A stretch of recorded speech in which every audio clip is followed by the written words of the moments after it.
Breaking news చూస్తున్నాం. చంద్రయాన్-4 ద్వారా చంద్రుడిపై నమూనాలను తీసుకువచ్చేందుకు ఏఐ సాంకేతికత ఉపయోగించనున్నట్లు ఇస్రో చైర్మన్ నారాయణ్ తెలిపారు.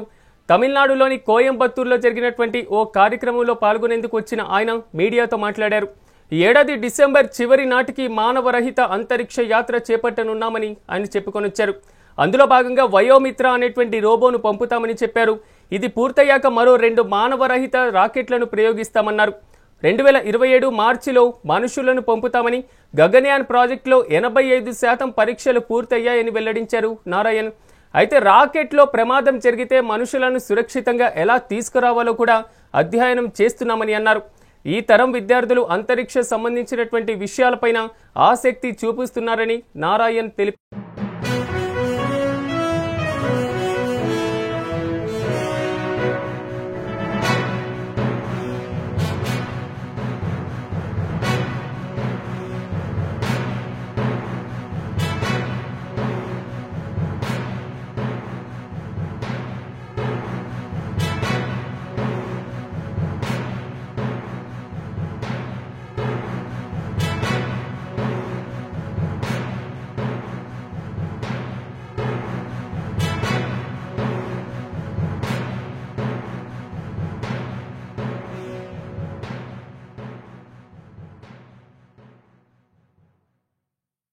చంద్రయాన్-4 ద్వారా చంద్రుడిపైన నమూనాలను తీసుకువచ్చేందుకు ఏఐ సాంకేతికత ఉపయోగిస్తున్నట్లు ఇస్రో చైర్మన్ నారాయణ్ తెలిపారు. తమిళనాడులోని కోయంబత్తూరులో జరిగినటువంటి ఓ కార్యక్రమంలో పాల్గొనేందుకు వచ్చిన ఆయన మీడియాతో మాట్లాడారు. అయితే ఏడాది డిసెంబర్ చివరి నాటికి మానవరహిత అంతరిక్ష యాత్ర చేపట్టనున్నామని ఆయన తెలిపారు. అందులో భాగంగా వయోమిత్ర అనేటువంటి రోబోను పంపుతామని తెలిపారు. ఇది పూర్తయ్యాక మరో 2 మానవరహిత రాకెట్లు ప్రయోగిస్తామన్నారు. 2027 మార్చిలో మనుషులను పంపుతామని, గగన్యాన్ ప్రాజెక్టులో దాదాపు 85% పరీక్షలు పూర్తయ్యాయని వెల్లడించారు. రాకెట్లో ప్రమాదం జరిగితే మనుషులను సురక్షితంగా ఎలా తీసుకురావాలో కూడా అధ్యయనం చేస్తున్నామని చెప్పుకొచ్చారు. అయితే ఈ తరం విద్యార్థులు అంతరిక్ష సంబంధిత విషయాలపైన ఆసక్తి చూపుతున్నారని పేర్కొన్నారు.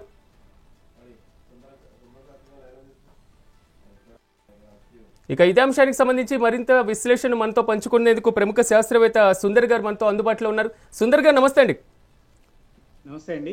సుందర్ గారు, మీరు చూశారు ఇస్రో చైర్మన్ నారాయణ్ చేసినటువంటి ఏదైతే ప్రకటన ఉందో, ఏదైతే అంతరిక్ష విషయాల మీద కూడా ఏఐని ఉపయోగించబోతున్నారు, సాంకేతికతను మరింత పెరుగుపరచడం ద్వారా అంతరిక్ష ప్రయోగాలన్నిటి కూడా సక్సెస్ఫుల్ చేయాలనేటువంటి ఆలోచనలో ఉన్నారు. మొత్తం మీద ఎలా సాధ్యమవుతుంది, దీన్ని ఎలా చూడాలంటారు? ఇది ప్రపంచ చరిత్రలోనే ఒక మంచి సుదినం అని చెప్పుకోవాలి. ప్రపంచ చరిత్రని మనం తిరగరాయబోతున్నాము. అంటే అన్ని దేశాలతో పాటు పోటీ పడుతున్నాము. మెరుగైన శాస్త్ర పరిజ్ఞానాన్ని మనకై మనమే సొంతం చేసుకొని, మన సొంత పరిజ్ఞానాన్ని మనమే ఉపయోగించుకుంటూ మనం సమాజానికి ఏం మంచి చేయబోతున్నాము అనే విధానాన్ని ఇప్పుడు మన ఇస్రో శాస్త్రవేత్తల బృందం చాలా అద్భుతమైన పరిజ్ఞానంతోటి ఎన్నో ప్రయోగాలని విజయవంతం చేయిస్తూ ఇంకా గొప్ప విధానాలని ఇంకా ఆచరించే పరిస్థితి అయితే మనం చూస్తున్నామండి ఇప్పుడు. సో ఈ ఇస్రో ఇక్కడ మనకు జరుగుతున్న మేజర్ ఇది ఏంటి అంటే, ఏఐ టెక్నాలజీని ఇప్పుడు మార్కెట్లో మనం అందరము ఎంతో కొంత అందరూ వాడుతున్నాము కూడా. ఏఐ ఆర్టిఫిషియల్ ఇంటెలిజెన్సీ అనేది ఇది ఒక ఆటోమేషన్ ప్రాసెస్కి చాలా అద్భుతమైన విధానంగా కూడా ఉపయోగపడుతుంది.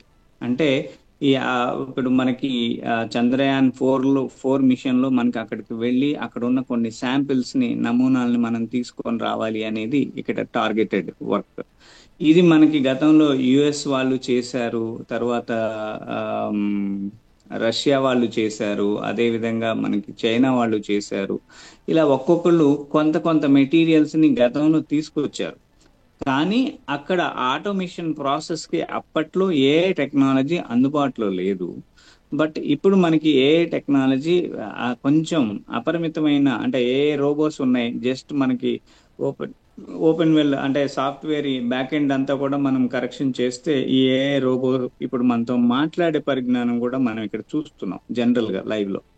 సో ఇలాంటి పరిజ్ఞానంలో ఈ ఏఐ టెక్నాలజీని మనం విపరీతంగా, అంటే అపరిమితమైన నాలెడ్జ్ తోటి మనం వాడుకుంటూ సో దానిని చంద్రయాన్ 4 మిషన్లో చంద్రుడి నుంచి కొన్ని శాంపిల్స్ ని తీసుకొచ్చేదానికి కూడా మనం ఒక గొప్ప పరిజ్ఞానాన్ని సమాజానికి పరిచయం చేస్తూ ఆ శాస్త్ర పరిజ్ఞానాన్ని ఉపయోగించుకునే పరిస్థితిలో ఇప్పుడు మనం ఉన్నామని చెప్పుకోవడంలో చాలా గర్వకారణం ఇది. కానీ సుందర్ గారు ఇక్కడ అందరికి వచ్చేటువంటి ఒక డౌట్ ఏంటంటే, మానవ రహితమైనటువంటి ప్రయోగాలు మనం చేసినప్పుడు ఏదైతే అంతరిక్షంలో కొంతవరకు అక్కడ ఉన్నటువంటి వేడి కానివ్వండి, ఉష్ణోగ్రత కానివ్వండి, ద్రవ్యం కానివ్వండి, లేకపోతే అక్కడ ఉన్నటువంటి CO2 కానివ్వండి, ఇలాంటి వాటన్నిటిని కూడా ఈ రోబోట్ టెక్నాలజీ ఏదైతే ఉందో, ఏఐని ప్రయోగిస్తామో ఇది మానిటర్ చేయగలుగుతారు?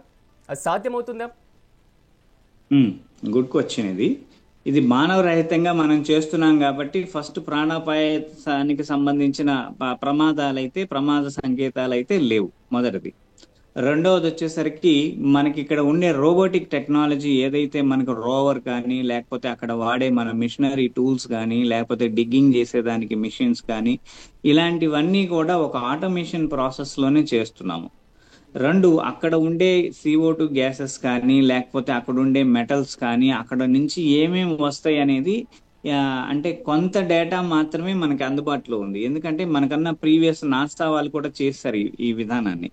వారు చేసినప్పుడు సుమారు 380 kgల మెటీరియల్ ని తీసుకురావటం జరిగింది. ఆ తర్వాత ఈ రష్యా వాళ్ళు వీళ్ళందరూ కూడా 300 గ్రాములు మాత్రమే పట్టుకొచ్చారు.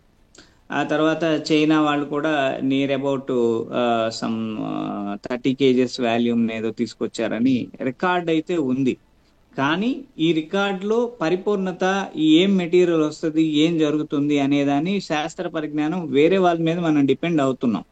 సో ఇప్పుడు అలా కాకుండా చంద్రుడి మీద ఫస్ట్ మనం దిగిన తర్వాత చంద్రుడి యొక్క పరిశీలనల్ని మనం south zone, north zone, south zone 2 zones లో కూడా పరిశీలనలు చేసే ప్రయత్నం కూడా చేసుకున్నాం. తర్వాత ఇప్పుడు ఆ పరిశీలనలు అయిపోయిన తర్వాత ఆయా ఏరియాస్ లో కేంద్ర పరిమాణంలో ఎక్కడైతే మనకి రోవర్ దిగుతుంది, ఎక్కడైతే మనకి మెటీరియల్ దొరుకుతుంది, ఎక్కడెక్కడ ఏమేం చేయాలి అనేదంతా కూడా ఒక విస్తృతమైన ప్రాజెక్ట్ డిజైనింగ్ అనేది జరుగుతుంది. ఆ జరిగిన ప్రణాళిక ప్రకారమే ఈ రోబోట్ వర్క్ అనేది, ఆటోమేషన్ వర్క్ అనేది జరుగుతుంది. సో దీన్ని 100% ఒక ప్రణాళిక సిద్ధంగా చేసుకుంటున్నాము. మనకన్నా ముందల వాళ్ళు చేసిన కొన్ని అనుభవాలు కూడా కొన్ని దీంట్లో జోడించున్నాము. అక్కడ సక్సెస్ ఉంది, ఫెయిల్యూర్స్ కూడా ఉన్నాయి.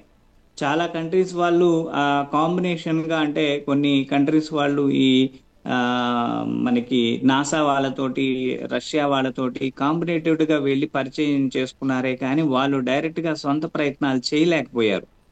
ఎందుకంటే అది చాలా ఖర్చుతో కూడుకున్న పరిస్థితి.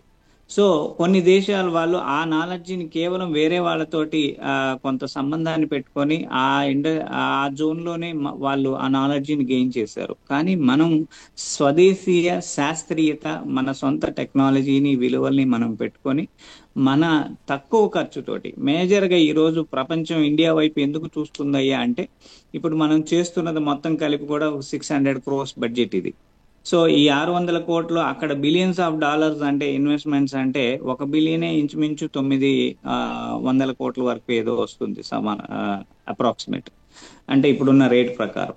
సో ఇలా బిలియన్స్ ఆఫ్ డాలర్స్ అంటే అది కొన్ని బిలియన్లు అంటే అది 1000 కోట్లలోకి వెళ్ళిపోతుంది. సో అక్కడ అంటే ఎక్కువ వ్యయం ఖర్చు అవుతా ఉంది.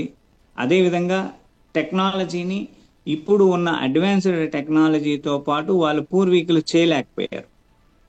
ఇప్పుడు మనం చేయగలగటం అనేది, మనం చేస్తున్నాము అనే ఒక పరిశోధన క్రియలో మనం చేస్తుంటాం అనేది ఒక గొప్ప విషయం. ఇది ప్రపంచానికి కూడా గర్వకారణం కూడా ఇది.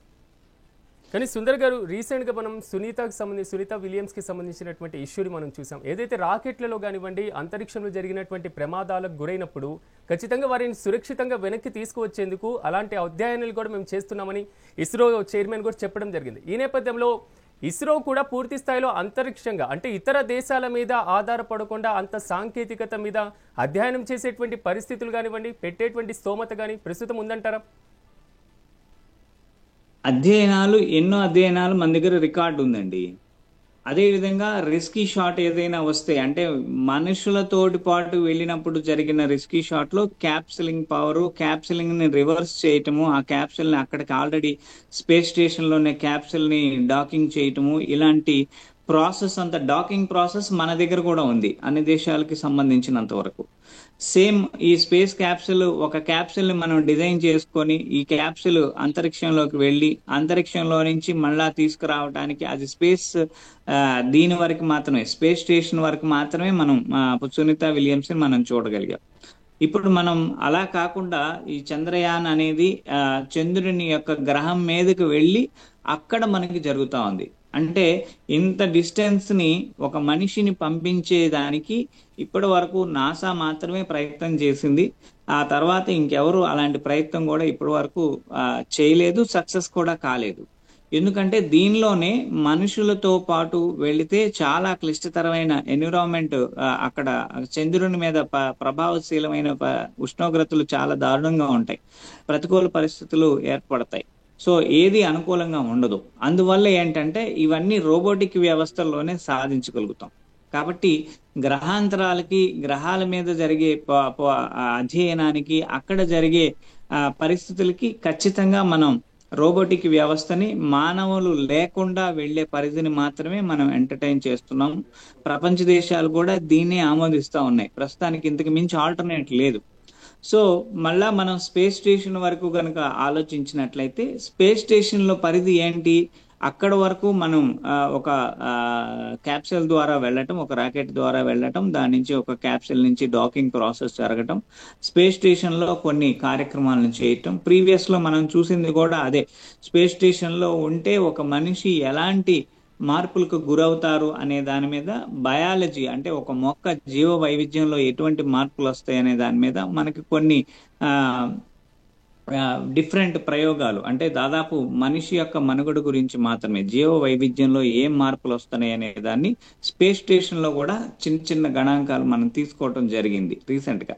సో దీనివల్ల ఏం జరుగుతుందయ్యా అంటే ఇది సమాజానికి ఒక చిన్న ఉపకారిణిగా మారుతుంది. ఇది సమాజానికి నెక్స్ట్ స్పేస్ స్టేషన్ లో కూడా ఒక మనిషి జీవించవచ్చు. ఈ స్పేస్ స్టేషన్ నుంచి మనం ఇంకొక వేరే గ్రహానికి కూడా అక్కడికి అనుసంధానం చేయబడవచ్చు.